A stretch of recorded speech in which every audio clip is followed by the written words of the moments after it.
Hey, welcome back. I'm Sam with two M's, and today we're going to get right back into Buried, an interactive story. Let's see where we left off last time.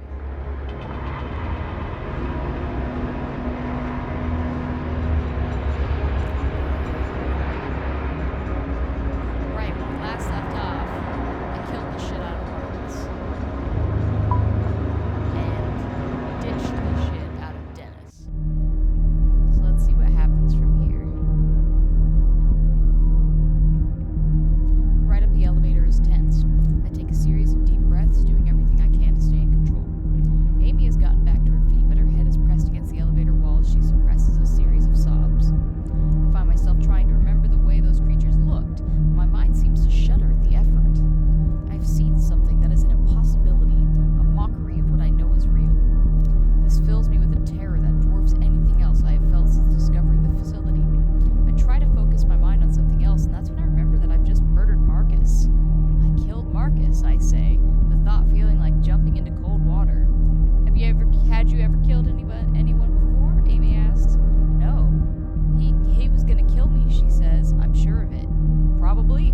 Well, thank you, she says, but her tone is unsteady and her face is unreadable. Of course, I still can't believe I did it. Well, whatever. There's no harm in being too friendly at this point, I think. I guess he deserved it, she says. I'll say. Her comment hangs in the air for a moment as we wait for the elevator to stop. So, I say, how did you end up here? She gives a nervous chuckle and shrugs. I used to work with the Pentagon. It was some pretty upper echelon stuff that I still can't discuss. I assume this place is even more upper echelon, I said. This place isn't even on the scale, she answers. My other job was a cakewalk compared to this. Then why stay, I ask. Because the money is ridiculous. I have a 13-year-old daughter already talking about Harvard. You do the math. Any other kids? No, just the one. Her dad split on us when she was 3. I never remarried, so no siblings for her. I may have only gotten one, but the one I got is amazing. Amy pauses before continuing softly. What if I never see? Her voice breaks off, the words too terrible to say. Her eyes fill with tears. The elevator comes to a stop, the slight ding of it interrupting the moment. Amy hastily wipes her eyes, and we waste no time in getting back inside the command center. Alright. In we go. Let's see. I ready the rifle, suddenly certain that there are more of those creatures waiting for us in the hallway of the second level. But the way is clear, allowing us to haul ass to the command center. Once again, I find myself staring at the screen that shows my ruined work site. Okay, Amy says, typing commands rapidly. It can't be that hard. I keep peeking over my shoulder, my senses feeling as if the monsters are sneaking up on us mere inches away. I then think of Dennis and wonder how he is faring back on level 3. Is he safe? I look back to the screens and see that Amy has finally found what she's looking for. A prompt on the screen says, override of hangar doors at all level 3 locks requires clearance code. Amy types in a number with shaking fingers and the screen goes black for a moment. The moment the words override confirm come up on the screen, Amy jumps up from the chair and heads out of the room. We have to be quick, she says. We have exactly 20 minutes to open those hangar doors. Okay. I mean, I think it's obvious what happens in 20 minutes. You have to start over. So let's get moving. I follow her out of the command center and bound back down the hallway towards the same elevator that brought us here. Amy punches the elevator button and the doors slide open. She really just gives it a good fucking 1-2. We're taking the same elevator back to the biochem room, I ask. Those creatures are still down there. There are even more in the other direction, remember? She says. Hopefully they've left. Hopefully. Neither of us say anything else as we share a look of immense dread. We step back into the elevator and head back down to the biochem room on level 3. Yeah, if you're lucky, I guess. They've killed Dennis instead. Here we are. As the elevator doors open, we peer out looking to see if the creatures are still in the area. But it's all clear. When Amy looks at me, her eyes are clear and strong. Marcus wasn't entirely wrong, Amy says as we start walking back towards the hangar doors. About what, I ask. About how I am partially to blame for this. You're right, you are. Marcus was just an IT guy who seems to not have known what was going on, I think to myself, Amy has had at least some knowledge. It's a highly advanced research facility, I say, doing amazing but risky stuff. So yeah, you're partially to blame just by working here, but I can understand the dedication. She closes her eyes and presses on her temples as I say this. Now that we have a moment, I say, can you at least tell me a bit more about what it is that goes on here? Are you familiar with the Large Hadron Collider over in Switzerland? I've heard the phrase, but that's about it, I say. It's a powerful particle accelerator, she explains. Right now they're using it to try and create what's called dark matter. It's theorized that this dark matter actually makes up the majority of the universe, but parts of the universe very different from ours. My guess is the people at the LHC will probably create their first dark matter particle in about 2018 or 2019. That's now! Here in this facility, we were able to create one almost 10 years ago. It was the key to our research. Obviously, it has something to do with those things. What does this matter do? We use dark matter to assist with instantaneous transfer of a subject, but we have yet to perfect it or understand why it works.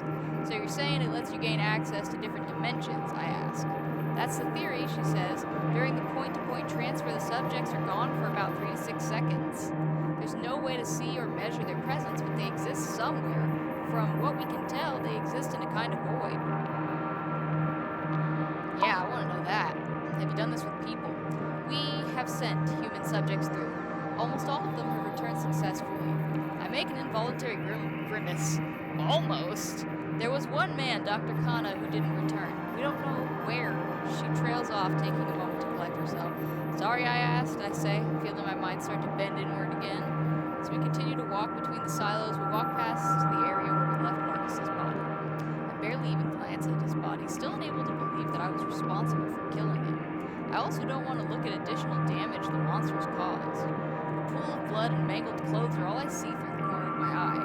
I realize that we are walking very close together between the silos, perhaps trying to create the illusion of safety. We reach the exit connecting to the hangar doors, where Dennis hopefully still is. My guts clench and my heart hammers in my chest as we open the door and walk through. I lift the rifle, but at first it seems that there is nothing waiting for us. And that's when I see the glowing, hulking shape to my left, closing in fast. Whoa. Danger zone. Here we go. Alright. The creature's about 10 feet away and coming in quickly, so I do the first thing that comes to mind. What's the first thing that comes to mind? I drop to the ground, making myself a smaller target, and raise the rifle. I'm not sure if I should just unload on the bastard or try to be choosy with my shots and weaken it, or at least slow it down. Shoot to weaken, shoot to kill. I mean, how would you shoot to kill? Every shot is a shot to weaken. I'm gonna shoot to weaken it. That seems to be the smarter answer here. My shot causes the entire milky white frame to jerk to the floor. It flounders, its ghost-like tentacles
turns to me, and I am again faced with staring at something that has no business in this world, in this reality. Its body gives off a sort of glow around the central part, a bulbous core that is branched off into two humps. Two lovely lady humps, very much like a spider. Again, I sense that this visual information is not accurate, but it's the best my simple mind can do to make sense of this impossible creature. It starts lurching towards me and lets out a shriek of agony that makes my ears feel like they'll explode. Now that I'm sure it's coming after me, I take off running and head into another hallway we haven't been down. I find myself in an industrial-looking area and pleased to find that the monster has followed me through. Really? Pleased, are you? It's not the word I would have chosen. Hey, man. Buddy, pal, buddy, friend, really. The room seems to be an assortment of old pipes and tanks. I assume some of them run further down into other areas of the facility. With the creature on my tail, I dash into the maze of metal hoping to lose it. It's definitely having a hard time squeezing through the air, but that slows it down. Of course, the room's not a cage of any kind. The thing is still heading towards me, shredding through the pipes as it rages. I notice that sometimes it is breaking the steel girders, but other times it seems like it's somehow merging or changing them. Pipes that were separated are now connected together in a way that makes my head hurt. I finally get a good amount of distance between myself and the creature. I think it's lost my trail. I need to get back to those hangar doors. There's not much time before they close shut, but if I make a sound, that creature will be on my heels again. I can escape quietly as fast as you can.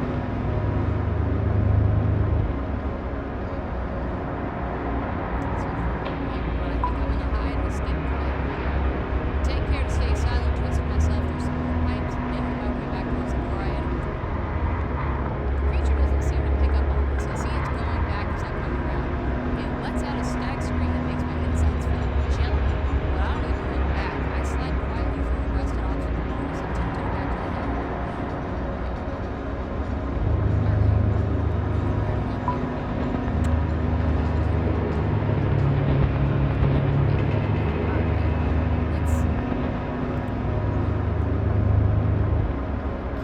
I burst back into the large room and see Amy still working on the computer terminal by the hangar doors. You okay? I ask Amy. I can clearly see her battling for control of her faculties. Steel determination wins out and she gives a grim nod. Any sign of where Dennis went? I ask, hoping she hasn't noticed his body somewhere. No, she replies. It's then that I realize I have no idea how many rounds I have remaining in the rifle. This isn't a model I'm familiar with. Outside of some deer hunting, I'm not much of an expert on firearms. Still, I'm able to locate the chamber easily and see that there were only 2 rounds left. I silently curse myself for being too trigger happy earlier. Was I? Noted.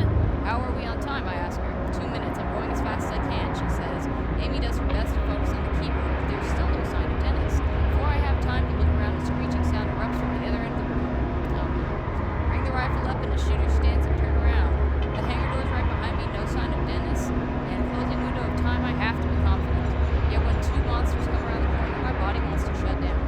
The appendages seem to jump in time and space, reaching out for a split second independent of the body and then disappearing back to where they came from. It turns and screeches at me, its glowing tentacles snaking out of its body. My knees tremble uncontrollably. Behind me, Amy shrieks. I feel myself losing control, my mind sliding into the abyss of insanity. I pull myself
I think Mac's saying we should grab the creature.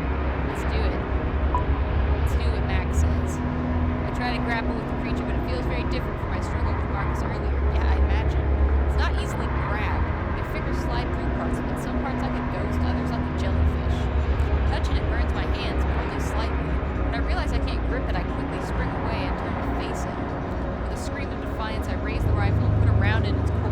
The shot lands dead center, and the light inside of it flickers almost violently.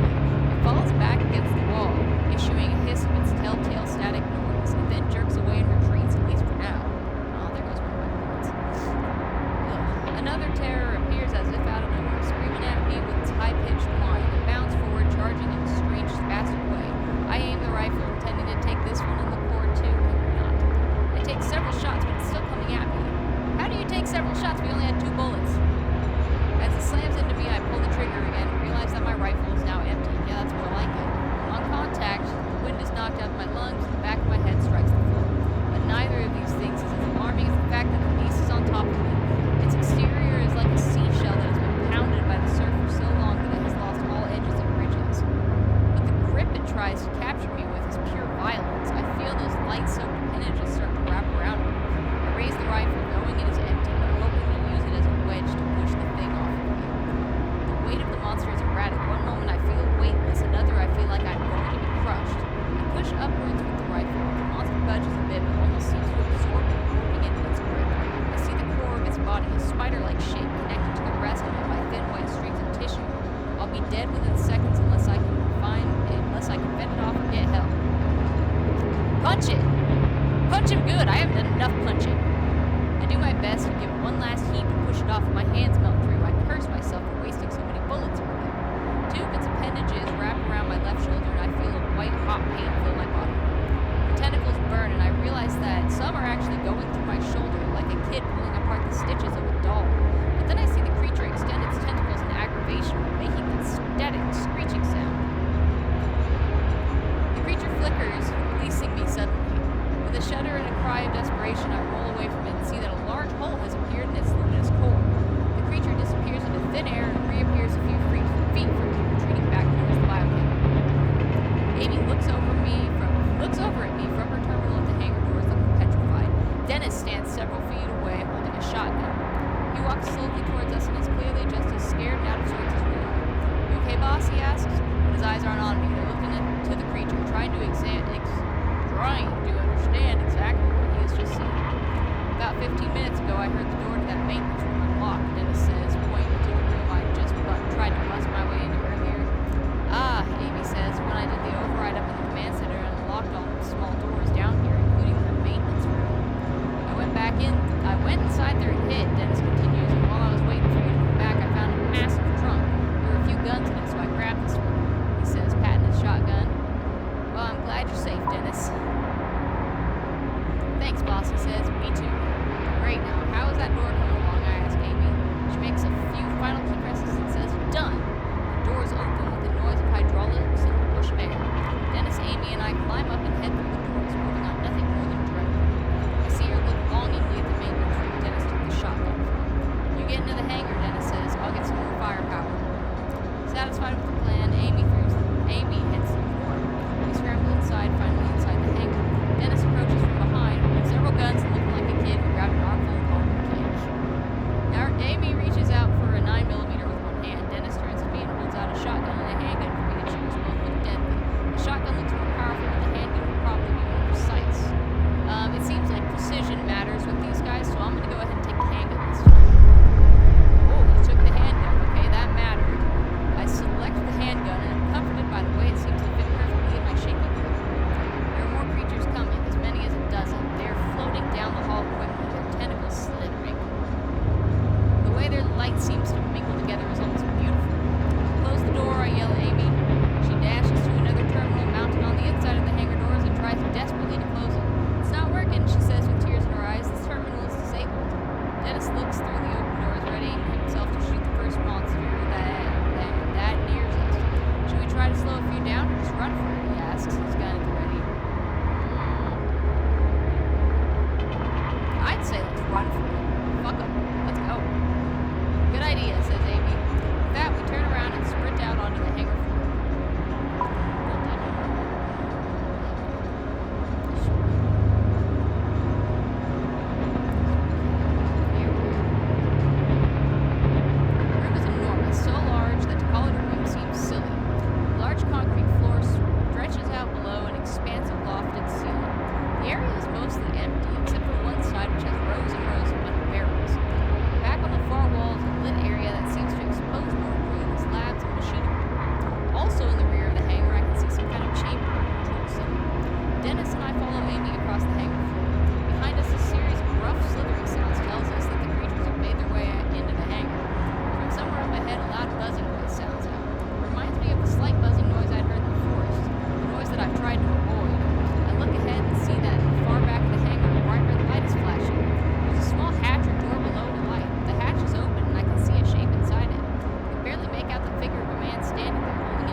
also see that my estimate of a dozen is off. There are at least 20 of them. Their sick, dim light, sinister, and gloomy. Their appendages seem to bind together as they come forward. My only hope of survival is that the man in the far doorway has somehow shut that hangar doors. Huh. Okay. That was very weird. His voice comes blaring over the intercom again, broken by the booming noise of the gunfire that we're laying down. Run here, towards the isolation chamber. I'm not sure how much time we have. I realize that I can sprint ahead of Amy and Dennis, or I can hang back and give them cover. Given that I'm the main character, I think it's pretty hard for me to die. At this point, I feel like I've gone through a couple of scenarios that could have killed me. So, when possible, I'm going to put my life on the line for these two and see. I'm going to see how that. Let's see if I'm really as invincible as I think. Go inside where that guy is, I say. I'll make sure we don't have any of those things right on our tails. I'll hold them back for a while. I know it sounds macho, but it also feels like the right thing to do. It does. I have to at least try to give us some kind of chance for escape. So as Amy and Dennis run through the doors, I blast at the next thing that I see moving. All I get for my troubles is that static-like hiss and the high-pitched whistling noise. Check this out. Press the button. Just want to make sure I didn't mute it. I have no fucking idea what T3 does. Alright. I'm able to beat them back a bit, forcing them to jab. Each flicker of light is a small victory. If nothing else, I'm buying Amy and Dennis time.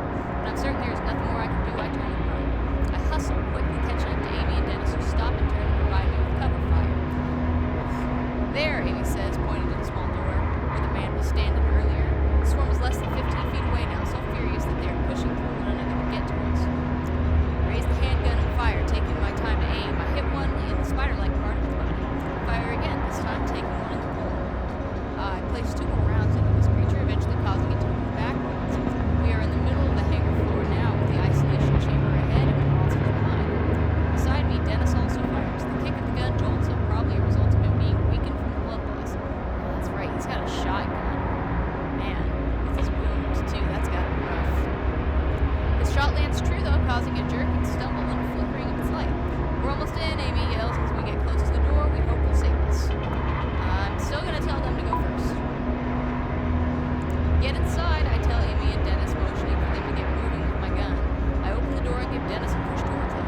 He resists, more eager to try taking down another of the beasts before he makes it to safety, but he eventually gives in.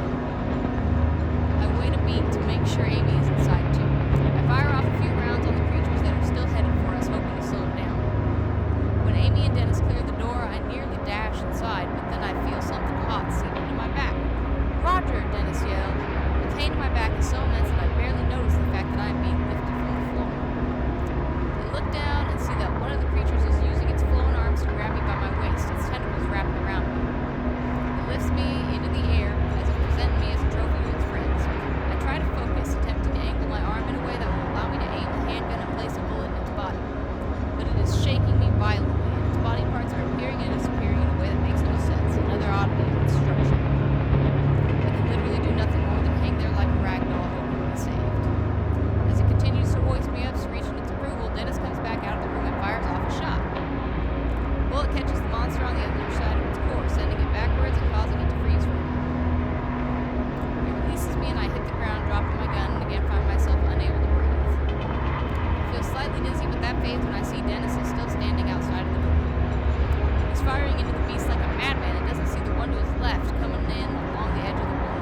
Oh, motherfucker. Push him out of the way! Push him! I try to dash towards Dennis and push him out of the way, but there's not enough time. Oh, motherfucker.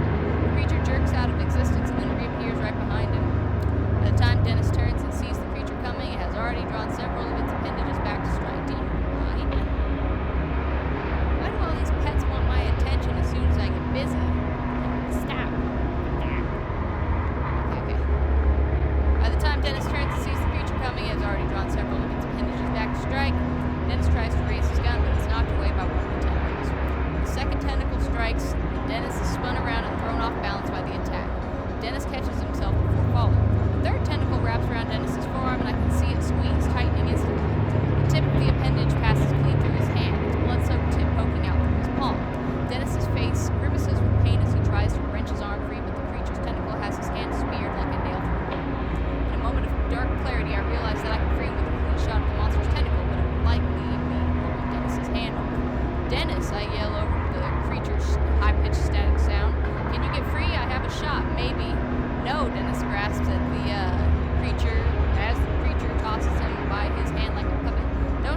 can get free. I can't tell if he's right, but the other monsters are starting to encircle him. I need to act fast. I don't know if he can get away. But on the other hand, I don't think it's a good idea to shoot his hand off. He's already lost a lot of blood from his initial injury.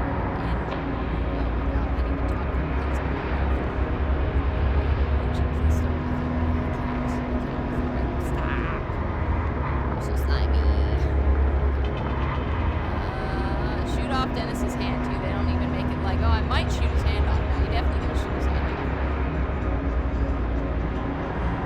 And I don't know how realistic this game intends to be, but if you shoot somebody's hand off, there's a good chance they're gonna bleed to death. Your breath is so fucking awful. I'm sorry. I'm sorry, princess.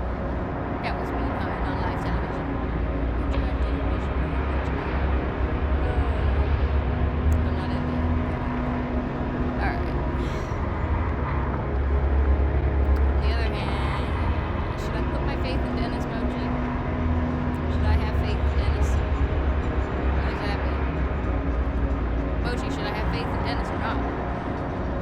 Mochi, this is serious. Mochi, this is a big decision. Whatever, I don't want to shoot his hand off, so let's wait for him to get away. Uh-oh. Wait to see if Dennis can get free. Okay? Stop. Seriously. Dennis is fighting hard, doing everything he can to bring the gun around with his good hand. He's screaming as he tries to tear his hand away, screaming about fury and desperation. This only seems to anger the creature, which then swats Dennis with another of its tentacles, opening a deep gash across his cheek. His skin peels back and his eyes go wide with shock. You need to lay down if you're going to hang out with me. You need to lay down. Lay down. Lay down. Good girl. Alright. His skin peels back and his eyes go wide with shock. The creature drops him to the ground as if playing with him, and then the floor and space around Dennis seems to move. The bottom quarter of his body seems to disappear before I realize it's been merged with the floor. Oh, fuck. And at that moment, I know it's over. 3 others swarm him, surrounding the remains of his fallen body. God damn it, I should have just shot his hand off. I don't even hear Dennis scream. There's just a frenzy of crackling, sickening wail sound. After that, there is nothing else. Fury, sorrow, and absolute rage surge through my heart. I grab my gun as the remaining beasts come towards me. They'll kill me, but I don't care. This is war as far as I'm concerned. This is. Amy grabs me from behind. Pulls me hard inside. I try fighting her off, but she's persistent. And part of my mind knows she's right. Don't be an idiot, she yells at me. She practically throws me through the doorway. As I fall, I hear her fire off 2 shots before slamming the door closed behind her. I watch blearily as she punches a few buttons on a control pad on the wall. This is followed by a metallic click as the door locks. We are safe in the chamber, but Dennis is gone. Man. That did not go the way I was expecting. Boy, that went really shitty, actually. That went really poorly. That did not go the way I was hoping at all. Shit. I was hoping to kind of mitigate some of the risk by putting myself in harm's way, but that made Dennis come after me. So maybe that wasn't a good idea. Maybe next time around I'm not gonna do it like that. Maybe next time around I'm just gonna do something else. That was not good. Alright. Well, now we're in this control room here. We're now inside a large reinforcement chamber of sorts. All reinforced chamber of sorts. Almost like the inside of a submarine. Near us is the door, shut tight. Far away from us, along the back wall, are all sorts of controls and monitors. It seems clear that this metal door is impenetrable, at least to them. I'm fairly sure that they aren't getting in. Dennis, I say. I'm sorry,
Barksdale.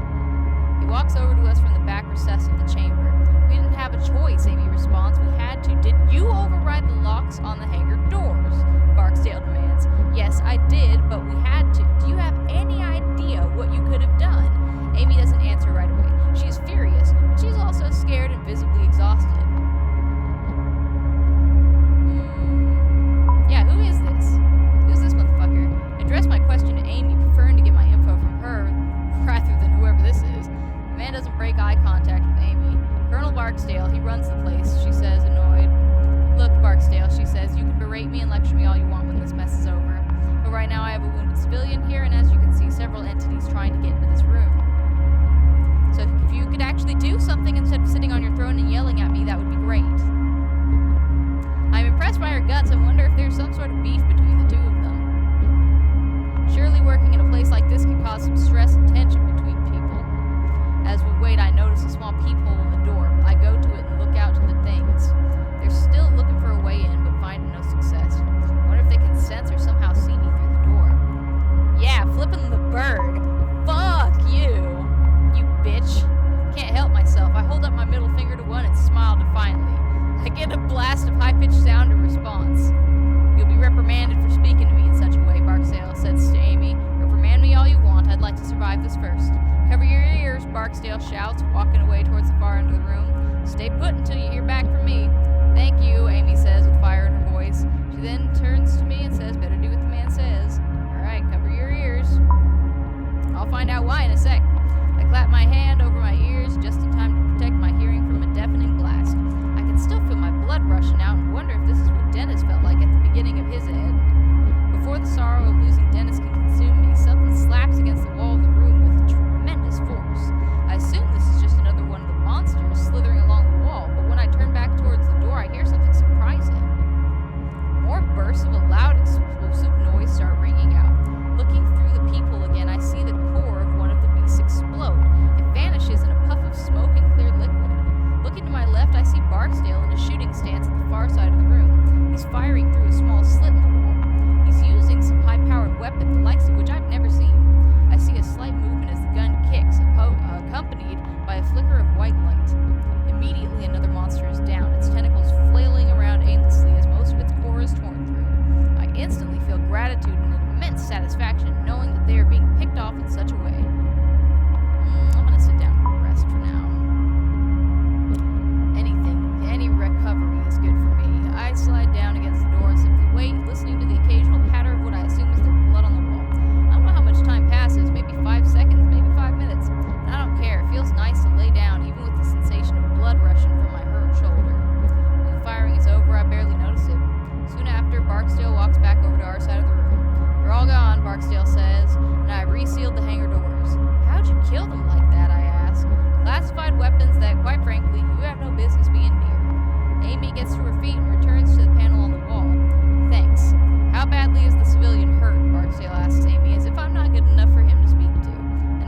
get that a lot, but no, not compared to the stuff we do here.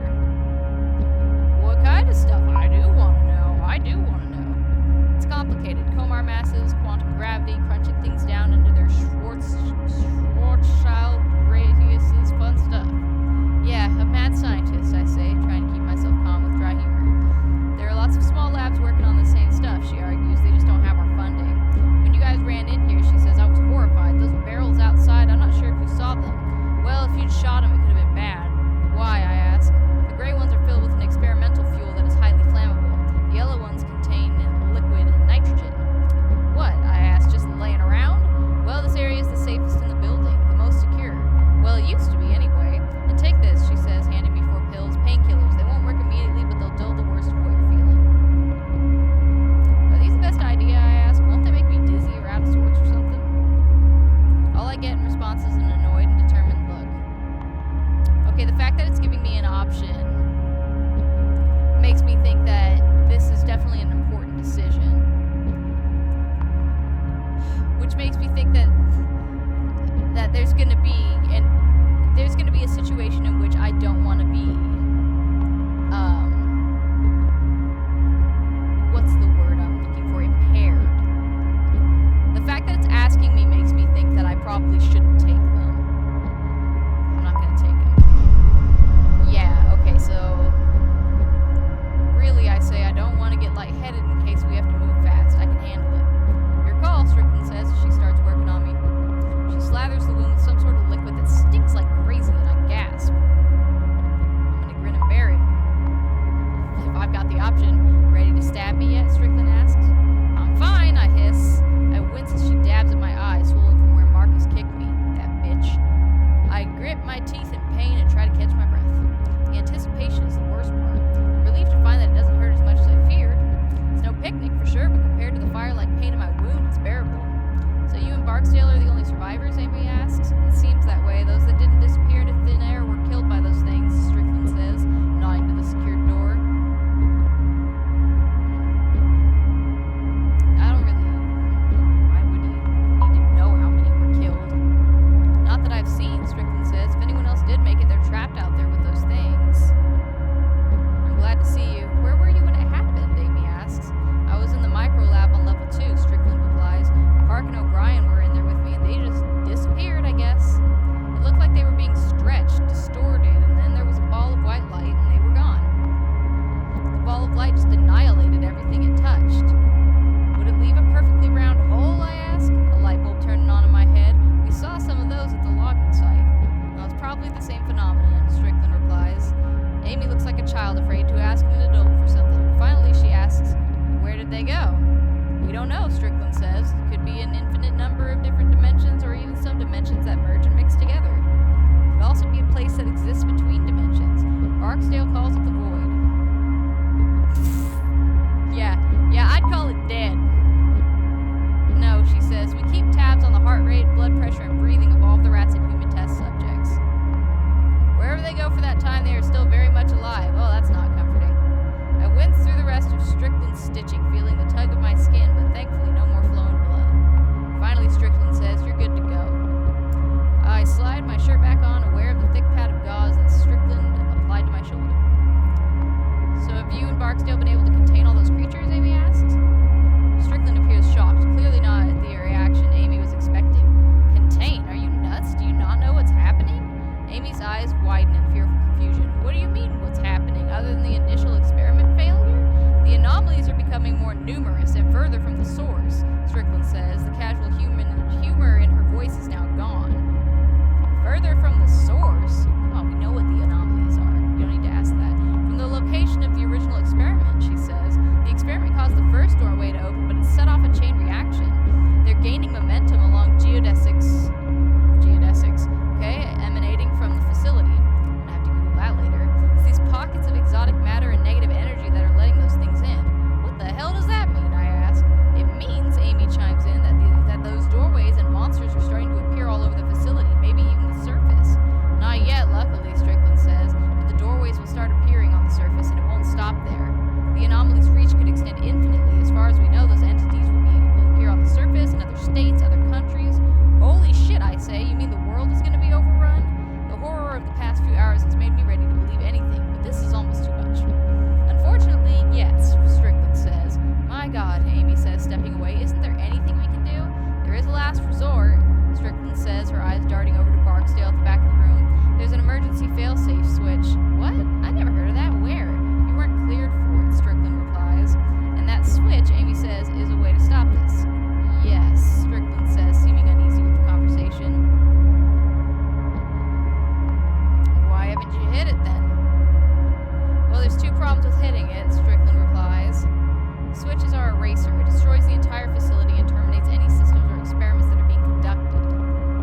sucked into a black hole before we'd have time to evacuate.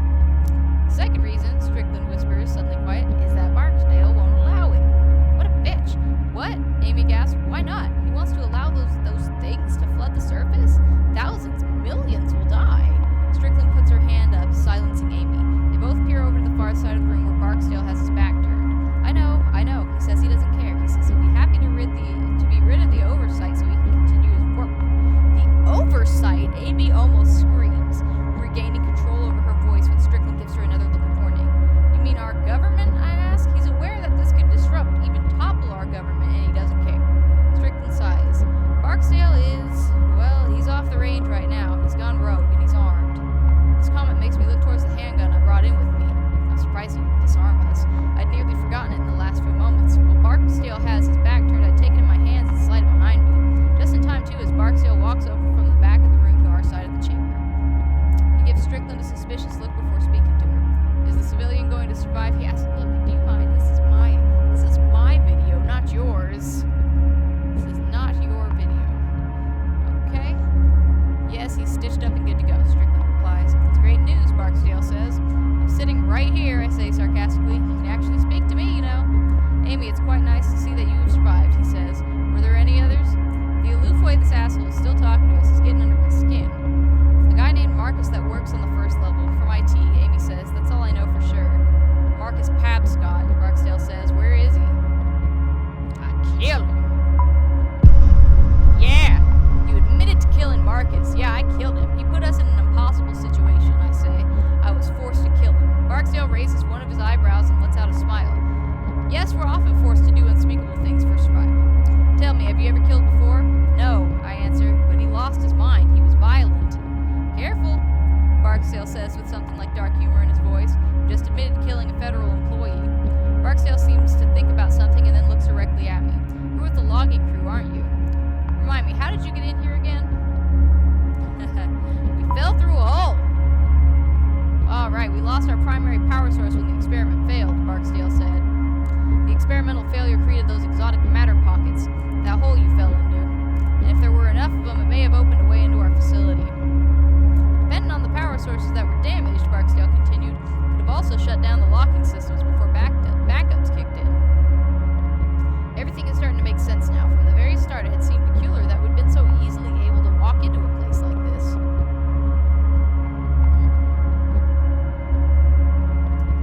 Man, I feel like I already know what happened to the crew. They're dead. What caused the experiment to fail? Your crew hit one of our main power lines. We aren't sure exactly how, but we know that's what did it. You're trying to blame all this on me? Yeah, because didn't what's-his-name say it? Yeah, didn't Marcus say that that's not true? That it couldn't have been us? I feel like I remember that. I feel like I remember Marcus saying that it wasn't us. Or, I don't know. I don't remember exactly what he said. Maybe I'll remember more. I'll remember better the second time around. Okay, so. The timing was unfortunate, Barksdale says. So what now?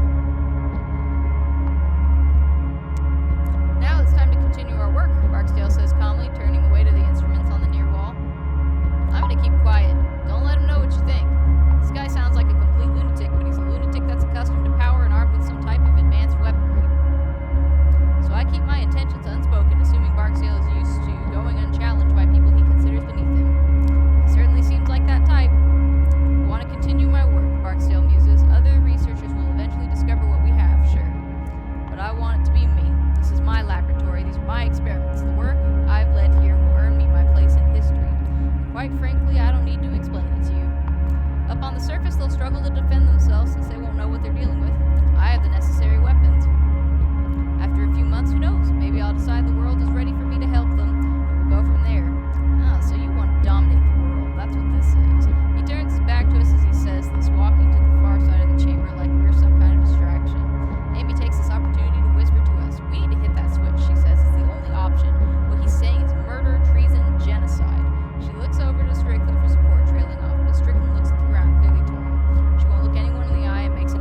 decide that we want to hit that switch, Barksdale won't allow us. To hell with him. Yeah, that's easy to say when you're not worrying about getting shot. Maybe you guys could make a break for it, Strickland whispers. Where's the switch located? Amy asks. There's an elevator out in the hangar. Take it to the basement. The switch is at the end of a long tunnel. But Strickland never finishes. Oh, fuck.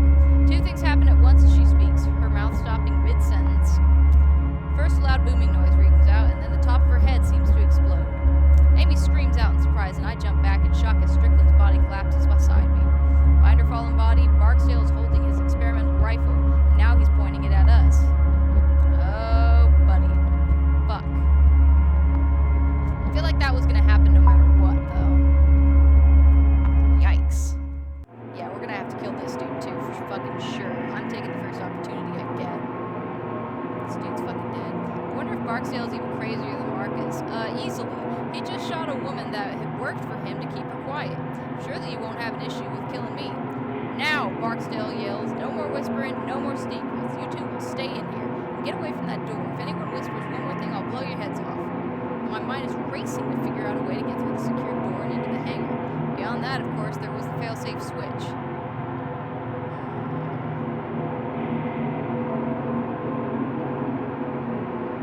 Let's make a distraction. I try my best to be a good actor as I wobble on my feet a bit. I stop, start forward again, and then wobble some more. Amy is apparently catching on because she is at my side in a second. She looks over to Barksdale and says he's lost a lot of blood. Let me check his wounds really quick. After he dared to talk to me like that, he's been through a lot, she argues. He's clearly delusional. You can check him back there, Barksdale says. You have 30 seconds to get away from that door, or I will. I stretch out my acting skills and actually stumble to a knee. I make a show of trying to get to my feet and stand still for a moment. I'm okay, I say. I'm okay. I think as quickly as I can, I raise my gun and fire. I don't even take aim. I just fire in Barksdale's general direction. Barksdale takes off running as my shot misses wide. He runs for cover to the back of the room. Motherfucker. That's all we need. Amy also fires a shot to keep him under cover as we head for the door. Amy pushes a button and the door swings open. He still has a gun, damn it. Barksdale will be on us in a second, so we dash out into the hangar, ready to defend ourselves. God, how? That y'all gonna die.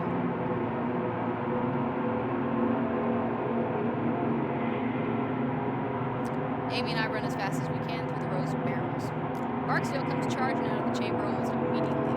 As he steps onto the hangar floor, he starts shooting. Each shot sends a jolt of fear through me as I wait for a bullet to end my life. We need to get to the elevator on the far side of the room, Amy tells me. It leads down below to the switch. I know, I was there.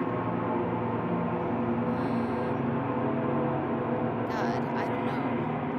Which one involves the least risk here? You know what? I want to fucking kill Barksdale. I feel like we need to kill him. We both lean out from the cover of the barrels and take several shots at Barksdale. He steps back into the isolation chamber, which gives me a sense of victory. Then I realize he may just be reloading whatever high-powered weapon he has. We need to move, I say. Agreed, Amy says. We both take off in full sprint for the other side of the hangar. Somehow I make it through the rows of barrels and get to the elevator's entrance. I turn back to allow Amy to enter first, but she isn't there. I look back to the barrels and see that she has fallen about halfway down the row.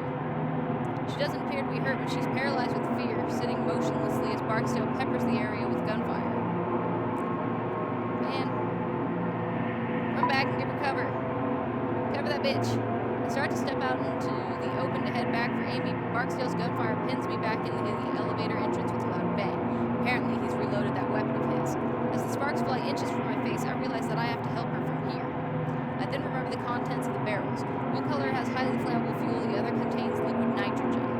I'm no scientist, but I'm pretty sure liquid nitrogen is mostly harmless unless you have direct contact. If one of those barrels gets shot and the liquid nitrogen spills out, I'm fairly positive it will simply evaporate. That could create a cover of sorts for Amy, like a smoke cloud. Ah, hell, but which of the barrels holds liquid nitrogen? Strickland told us, but I can't remember. Damn it, that's a detail I should have written down. I have to remember quickly or Barksdale's gonna get careless with the shooting and we could all die. Yellow to me implies more caution, so I'm gonna... Oh man, I know I'm gonna look like a fucking idiot. It's not fair. It's not fair because you guys can go back, you can read what they said, you can go back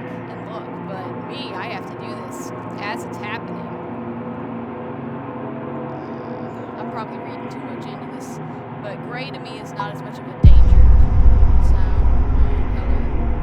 Okay. Pretty sure the gray barrels have liquid nitrogen in them. Regardless, I don't have time to second guess myself. I take aim and pull the trigger, hitting the gray barrel 20 feet or so away from Amy. I kill her. There's nothing at first, and just as I wonder if I have... Oh, fuck. Hit an empty barrel, there's a deafening explosion of fire. It knocks me to my ass, and I can hear Amy screaming as flame and debris rain over me and my heart sinks. It wasn't the gray barrels, I just shot a barrel full of fuel. I stand up, feeling that the hairs on my arms have been singed slightly from the fire. I can see Amy out there, her leg is on fire, and she's doing everything she can to roll it out, but everywhere she rolls, there's more fire. Great. Just as I'm about to run to help her, I hear a gunshot. I freeze for a moment, assuming the shot is meant for me. But as I watch, a large red hole blooms in Amy's back. As she topples over, I glance up to see Barksdale with his gun, proud of his kill. Fuck! Man, I am not doing good here. Sorrow and fury boil up within me, but I have to keep it under control. I have to get to that switch. With Amy gone, there's nothing else for me to do here. I turn away from the hangar and head to the elevator. My nerves are drenched in fear and adrenaline. When I reach out to press the call button on the elevator, it feels like I'm watching someone else do it. I step inside and the doors close. The motors on the elevator sound like dying dogs. As the elevator slides down, the light from the flames gives way to complete blackness. Now I'm on my own. Man. That's fucking bullshit, man. Alright. I lose track of how long the elevator descends. It's hard to tell due to the lack of lighting, but it must go another 500 feet underground. The elevator comes to a stop with a shuddering clang, and I waste no time exiting. The tunnel stretches out with sparse white bulbs lighting the way. Most of the wall is made of raw earth and rock, but there are boards and concrete slathered in areas used to reinforce the tunnel. I see a warning sign posted on the wall. I want to read it, but there's not much time. Nah, you better read that fucking notice. Read that shit. Authorized personnel only beyond this point. Trespassers will be prosecuted. What? How the fuck do you think a trespasser would even get down here? Well, glad we got that out of the way now that everyone is dead. Right. After only a few steps, the pain in my body intensifies. How stupid was I to turn down those painkillers? But you know what? I bet that would have fucked me up. I bet that would have fucked me up when I was running away. I look up, and when I see that the tunnel's ceiling is less than 6 inches over my head, claustrophobia freezes me for a minute. Still, it's much better than facing the monsters above me. I wonder then, walking through the darkness, where they came from. Is the portal still open? The bulbs do little to thwart the darkness. I hold the gun in one hand and reach out to touch the wall with the other. Feeling the wall under my palm anchors me to reality, to sanity. I'm not in some boundless abyss, but still in the real world. For a little while longer, at least. I recognize that I'm marching to my end. As much as I wish I weren't, it's not surprising. From the moment I saw what those creatures could do to time and space, at least a part of me knew that death was inevitable. But before I have time to wonder whether my family will really miss me, I see a light ahead. It's nothing more than a speck of blue light, but in the darkness of the tunnel, it's like a lighthouse on a stormy sea. I slog forward, my eyes strained to focus on that little light ahead. From somewhere ahead, I start to hear something that sounds like water. It is trickling like a leaky faucet. And behind that, there's something that sounds like wind, a light breeze through an open field, and a voice. Anywhere else, the sounds would have been pleasant, but here in the blackness of the tunnel, they're menacing.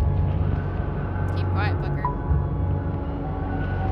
I don't make a sound, instead trying to make sense of what's going on around me. Cock my head, trying to concentrate, and then I realize that I can see the tunnel walls now. This is odd, as I wasn't able to see them a few seconds ago. This is different from the blue light at the end of the tunnel.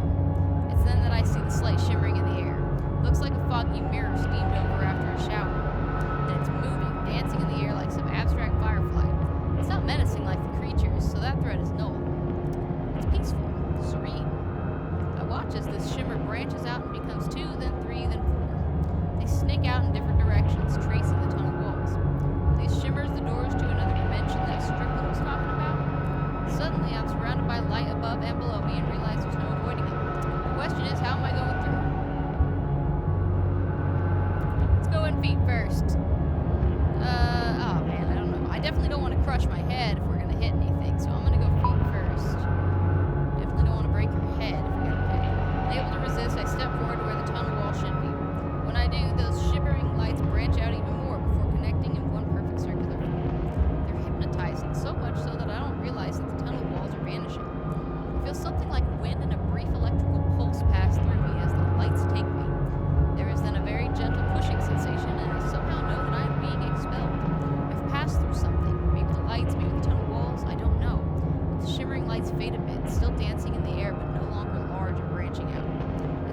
adjust, I see right away that I'm no longer standing in that dark tunnel far beneath the hangar. No idea where I am. I'm just somewhere else, and I'm terrified. Alright, well, what's this place like? Not pleasant. Oh, that is unpleasant. Oh man, that was not pleasant. That is the opposite of pleasant. The ground I land on looks like hot coals. There are dips and many cliffs breaking the landscape ahead of me. The wash of orange and blue overhead in the sky that makes no sense. It's both beautiful and terrifying at once. The scattering of stars hang overhead, but also listen to the general energy is alive. I can't tell if there are clouds in the sky because everything about it feels close. The trembling horizon lines seem to be amorphous. Everything is knitted together with it. I stare a little longer and swear I feel the sky breathe. Far off to my right, I see a mixed field of fire, small yet bright with no source of heat. It looks as if the ground itself is creating a flame.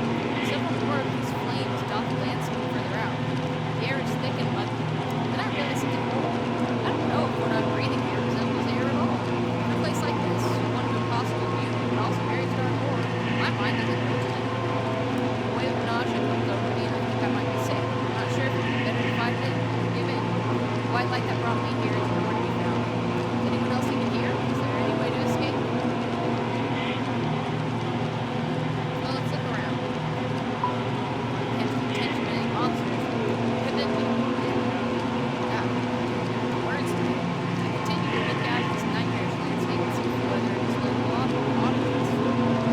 There are billowing flames in the distance, not like volcano or explosion, but just some kind of slow heat falling upwards that defies reality. This analogy seems even more fitting when I see the thin rain-like roots of the fires listening into the ground and then darting back out on the branches. I get that sick feeling again in my gut and realize my mind just needs something to focus on. It's then that I hear a voice. It's faint and distant. I turn to hear it coming out of one of the massive crevices on the ground. Inside of that crack, about 10 feet down, a very pale man lies on the ledge. He's human, but looks close to death. He's in the center of a very large pool of blood, and his left leg is twisted and torn in an unnatural way. As I walk to the ledge, he looks up and sees me. "Help me, please," the man says. His eyes are wide, although everything about him speaks of weakness. He is close to death, and his hands are broken. "All right, who are you?" "I'm Dr. Kana," he strains to get out. "I work in the facility.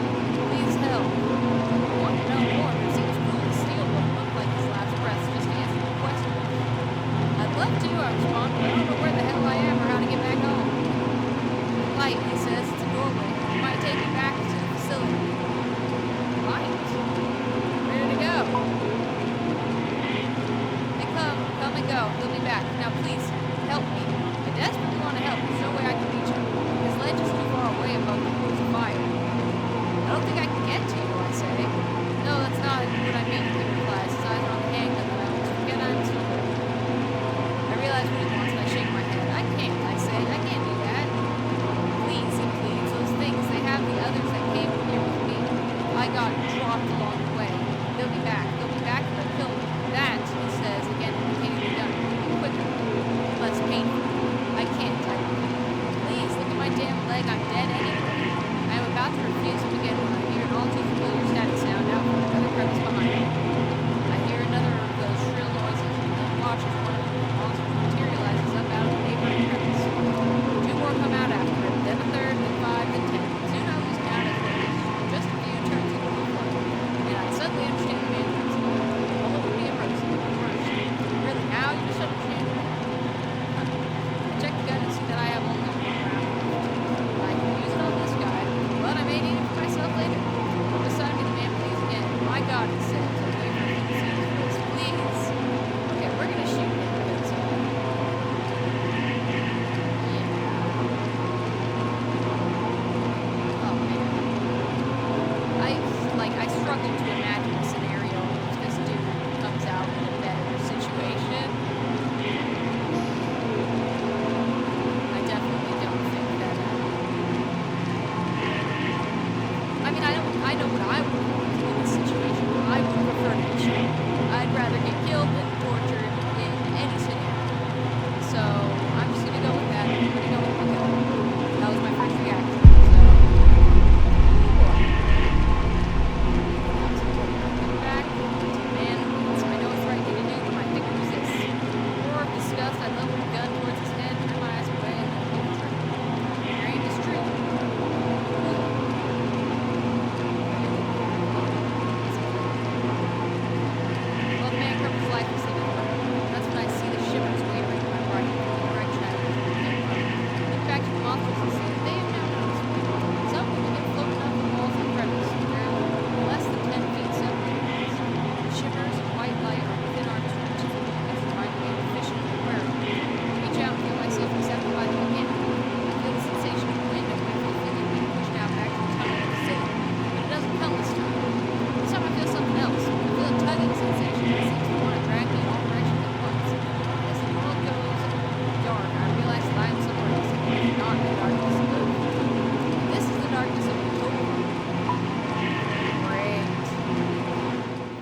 is a total void. There's nothing here. There's darkness around me everywhere. Nothingness. I feel nothing under my feet, nothing to my sides. I can't touch or sense anything at all. I don't even know which way is up or down. It's as though I am all that exists. And as I remain there, I just hear silence, not even the sound of my heartbeat. The blackness is so deep that I feel I can't distinguish between my thoughts and what is real. I hear screaming, but I can't tell if it's someone else or my mind screaming to fill this void. Let's try to move. I try to kick and move my arms. It's not working. It's not clear in what way it's not working. Are my limbs not moving, or have they gone numb? It's impossible to tell. My body has just become absent of all sensation. I assume this is the place that Strickland referred to, the place between dimensions. This darkness could consume me if it wanted to. I try to will myself out of it, to have those shimmering lights spit me out, but it isn't happening. At this point, my mind starts to hallucinate, or at least I think it does. Are they visions? My mind playing tricks on me? I can't tell. All I can do is watch. I see the logging site and Tony's leg still pinned under the dozer. I feel a pang of regret that I had left him in such a state. Sorry. I see myself talking to Dennis, and he looks distraught as I tell him that Tony is gone. Then the scene rearranges itself, and I'm standing between Dennis and Marcus's gun. It changes again, and the shape of Marcus's body appears in front of me, half devoured, a bullet through his head. In my mind, I'm sobbing as I watch Dennis get torn apart by those monsters all over again, and I just stood by and watched. And I try to let out a scream as I watch myself shoot the wrong barrel, blowing Amy to hell, but there's still no sound. And just when I feel like I can't take any more of this, I see the man in that strange world begging for death. I watch as I take his life just before those beasts reach him. All of these things are flooding my mind, and it feels like my brain is vomiting. Yet in the midst of it all, I see what's really important. The switch. In my mind's eye, I see that glowing light in the tunnel, the one far ahead, small and distant. Alright, well, let's focus on that. Come on, let's focus on that. Boop. I focus my mind on the tunnel and the image of that flickering light. With a mental effort so strong that it is nearly a physical motion, I make myself envision that little light in the tunnel as if it were right there in front of me. With that, I feel the wind again, a light breeze that seems to come from everywhere. And then with a relief that I can only imagine feels like death, I move forward. Alright. Where does this take us? I'm starting to feel like we're on the last chapter. This episode's going to run a little long, I think. I'm going to have to watch this in a few parts. I'm ejected from the void and am suddenly standing in the tunnel again. I let out a wail of triumph that turns into a bout of weeping. The weeping only intensifies when I see that the light up ahead. When I see that light up ahead, a flickering blue light. Somewhere behind me I hear a crackling noise. The monsters from that other place, they have come through, but not at the same time. They've gone down the tunnel the other way in search of me. Now because of my crying, they knew I was here. I feel like I can listen to get a better read on where they are, or I can just make a break for it. Man, I'm gonna make a break for it. Get that light. I don't even bother looking back. There's no time. Instead, I run with all of my might straight ahead and focus on that little blue light ahead. As I run, I see a different light, a white one flickering in my peripheral vision. It's another one of those shimmers that go to other worlds. It seems they are appearing and disappearing with more frequency now. Strickland was right. These things can reach the surface soon, unleashing more monsters. This thought makes me refocus on the blue light, the man-made light, the switch. The blue light gets closer, and as it does, I can make out a square shape around it. This has to be it. The familiar static scream of the monsters is much closer now. I have to be quick. I grip the gun tightly, regretting my decision to use the last bullet on the man in the other world. Looks like all I'll be using this for is as a bludgeon. Well, okay. Whatever. I run ahead into the darkness, my eyes locked on the switch that I assume is going to kill not only the creatures but myself as well. As I approach, I see the lever. It's covered by a glass box that I will need to break. The blue light is directly beneath us, highlighting a series of tubes and wires that snake into the other parts of the device. In the middle is blackness. Not like a darkly colored part of the machine, but just a hole in reality that looks like some sort of illusion. All the while, I can hear the static of the creatures coming up dangerously close now. I have no idea how much time I have. Smash that glass. Smash it! Draw back the stock of the gun and smash through the glass box that houses the lever. The glass shattering is like music to my ears. Reach out for the lever. My hand grasping it. Without warning, I feel immense pain course through my body. It feels like fire racing down my back, causing me to fall to one knee in agony. There's only one of them, that I can see. It blasts horrible static noise at me as I ready my gun. With no bullets left, I get ready to use it as a club. I try to strike. The monster bats the gun away, warping it into an S shape. It then follows up by swinging its appendage at me. The sting of its touch forces me back against the side of the cavern.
My body feels stretched, collapsing, like I'm falling in all directions at once.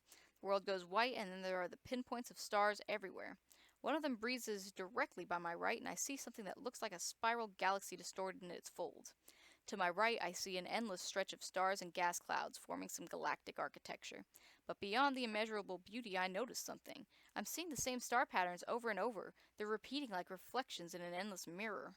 Are these different versions of the same galaxies? The same realities? To my left, I see a calm blue world, and I can barely make out trees, familiar Kentucky trees that I have been around for the last few weeks. To my right, I see a copy, an orange world, and there are trees there as well, but something is strange, disturbing. As I zoom by, I'm not sure how much control I have in this unusual place, but if I can direct myself, it's worth trying. Well, if the orange world looks disturbing and the blue world looks familiar, maybe we should head to the blue world. Ooh, okay. Man. I try to focus my mind on heading towards the blue world, not knowing what to expect. My breath escapes me for a moment. Everything is dark and peaceful, and nothing hurts. Alright.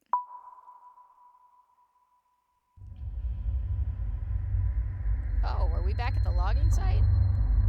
Not that that's much of a relief, but I guess that means we lived. With breath back inside my body, I gasp and open my eyes. I'm back at the logging site. How? I'm not sure. Did the shimmers react with the implosion of the switch? Some other accident? I have no idea. I sit up right away and become instantly dizzy. I wonder if I'm somehow back in time before we found the facility. But what happens next makes me realize that can't be true. There's a tremor in the ground. Somewhere off in the distance, I hear a metallic groan. Buried facility. It's being ripped apart under the ground by the activation of the switch. I hear trees splintering and popping all around me, and then there's the muffled sound of an implosion. A huge group of trees is falling, followed by a massive plume of dust and debris. There's no way Barksdale survived. Good riddance. Look in the direction where I found Dennis sitting before this all started. It's then that I remember that he's gone, along with Amy. I'm still not sure how I got out of that facility alive. That, I suppose, is the most important thing. Alone, but alive. It's then that I look up and notice the sky. Oh, fuck. What's up with the sky? Oh, shit. What's wrong with the sky? What happened to the sky? The sky is beautiful and familiar, okay, unobstructed by the trees that had been standing several minutes ago. I exhale and let my body start to relax. It's finally over. I'm not sure how long it will take me to get back to some semblance of a life. But I know one thing for sure. Any day above ground is going to be a good day. The end. Alright, so that's the end of Buried. Man. I definitely feel like I've made some questionable decisions at this part in the playthrough. I don't know. I don't really know what else to say about that, but I definitely want to play this again. I definitely want to go through a second time. I don't know if I'll do that tonight or even this week, but I definitely want to give that another go. That was Buried. That's... man. What an awesome game. It was an awesome game. Tough it out. Alright, let's see how we measure up. You and 64% of players didn't take the painkillers. Okay. Who survives? You and 38% of players didn't shoot the right barrel. Okay, so I'm a fucking idiot. Mercy. You and 30% of players mercifully killed the man who asked for death. Only 30% of us are merciful bastards. Everyone else is a jackass and a selfish bitch. Okay, going home. You and 83% of players headed towards the blue world and went home. Alright, so the blue world is home. Man, that's kind of a bummer because I want to see if I can get a good run and not... let's see if I can go without anybody getting killed. I want to see if I can go without anybody getting killed, and then I want to see... but it seems stupid to do that and then go to the orange world. I imagine the orange world is worse. I don't know for sure, but I kind of feel like the orange world is worse. So I'd be kind of throwing the game at that point, but I'm curious. Anyway, so I guess that's a decision for another day. Thank you so much for watching. I hope that you enjoyed it. I hope that you'll go through and play yourself, because this is, I haven't explored every path, so if you're worried about spoilers or whatever, there's still more game that I haven't done here on the channel.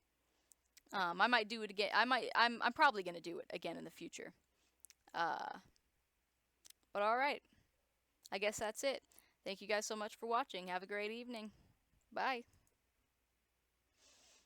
I said that before I actually was off. Man, an hour and 20 minutes. Oh my god. Okay.